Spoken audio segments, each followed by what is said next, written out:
Hello everyone, जय जगन्नाथ। मेघुआ मेघुआ पाग और झिपिझिपि वर्षा से आम चलु बुलिया आम आज जाऊँ सिमिलीपाल भितर थिबा गोटे ब्यूटीफुल लोकेशन को। आम ऑलरेडी सिमिलीपाल भितर को एंटर कर सारी आपण मैंने देखिपे घंच जंगल भितर गोटे भी गाड़ी ना, आम 3 जण ही जाऊँ। तो आम धरिकी आसलु कोल्ड ड्रिंक्स पी देकी चिल हो गलु। तापर आम आसिक पहुँची गलु आम लोकेशन रे।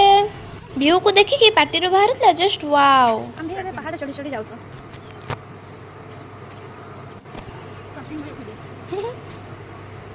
वाटरफॉल पाखक पहुँचा एमती सब पथर चढ़ी जावाक पड़े, भारी डर माड़ू थाए। अधा बाट तो जहाँ जमी हो डरी डरी पलि आसली, तापर अटकी गली बड़ पथर पाखे। ना ओह्लै पारुची ना उठी पारुची, अवस्था पूरा खराब।